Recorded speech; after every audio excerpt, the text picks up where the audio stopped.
അവിടുത്തെ ശുചീകരണ തൊഴിലാളിയുടെ വെളിപ്പെടുത്തലിലൂടെയുള്ള 4-ാം ദിവസത്തെ തെരച്ചിൽ പൂർത്തിയായി. വനത്തിനുള്ളിലെ 8-ാം നമ്പർ സ്പോട്ട് പരിശോധിച്ചു. ഇന്ന് നടത്തിയ പരിശോധനയിൽ ഒന്നും കണ്ടെത്താൻ കഴിഞ്ഞില്ലെന്നാണ് സൂചന. വിവരങ്ങളുമായി ധർമ്മസ്ഥലയിൽ നിന്ന് മുഹമ്മദ് റഹീസ് ആണ് ചേരുന്നത്. Rahees, good evening. ഇന്നത്തെ ദിവസത്തെ പരിശോധന സ്പോട്ട് 8-ൽ പരിശോധന നടക്കുന്നു.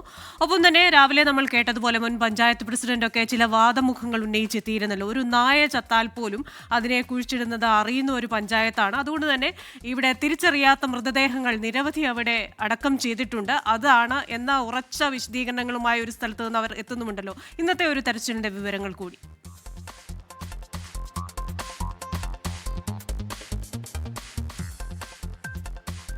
ക്രിസ്റ്റീന, ഇന്നത്തെ തെരച്ചിൽ രാവിലെ 11 മണിയോടെ പതിവ് പോലെ ആരംഭിച്ചു. നമ്മളിപ്പോൾ കാണുന്നത് ഈ സ്പോട്ടിലായിരുന്നു ഇന്ന് പരിശോധന നടത്തിയിരുന്നത്. ഈ സ്പോട്ടിലെ പരിശോധന കഴിഞ്ഞ് ഇപ്പോൾ കുഴിയൊക്കെയും മൂടിയിരിക്കുന്നത് ഈ ദൃശ്യങ്ങളിൽ നിന്ന് വ്യക്തമായി കാണാൻ കഴിയും. 7-ാം സ്പോട്ടിലും 8-ാം സ്പോട്ടിലുമാണ് പരിശോധന നടത്തിയത്. 2 സ്പോട്ടുകളിലും ആഴത്തിൽ കുഴിച്ചു പരിശോധന നടത്തിയെങ്കിലും ഈ 8-ാം സ്പോട്ടിൽ JCB ഉപയോഗിച്ച് പോലും പരിശോധന നടത്തിയെങ്കിലും കാര്യമായി ഒന്നും കണ്ടെത്താൻ കഴിഞ്ഞിട്ടില്ല. ഇത് പുഴയുടെ കരയോട് ചേർന്നുള്ള പ്രദേശമാണ്.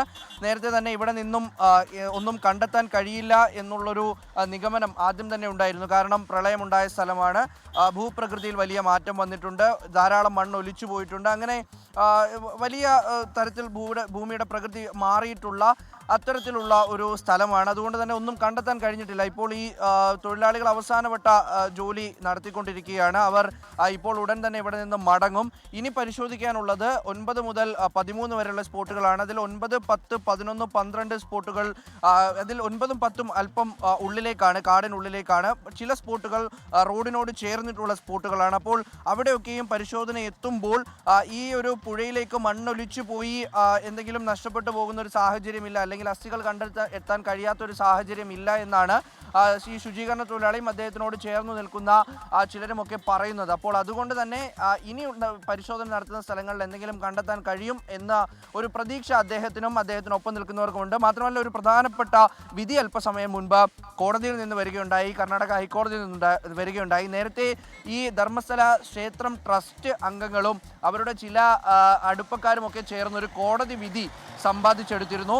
ഒരു ഗാഗ് ഓർഡർ, മാധ്യമങ്ങൾ ക്ഷേത്രത്തിനെയോ അല്ലെങ്കിൽ ട്രസ്റ്റ് അംഗങ്ങളെയോ അപകീർത്തിപ്പെടുത്തുന്ന തരത്തിൽ ഒരു വിവരങ്ങളും നൽകാൻ പാടില്ല, ആ വാക്കുകളൊന്നും മിണ്ടാൻ പാടില്ല എന്ന് പോലും ഉള്ള ഒരു സെഷൻസ് കോടതി വിധി ഉണ്ടായിരുന്നു. അല്പസമയം മുൻപ് കർണാടക ഹൈക്കോടതി ആ വിധി റദ്ദാക്കിയിരിക്കുന്നു.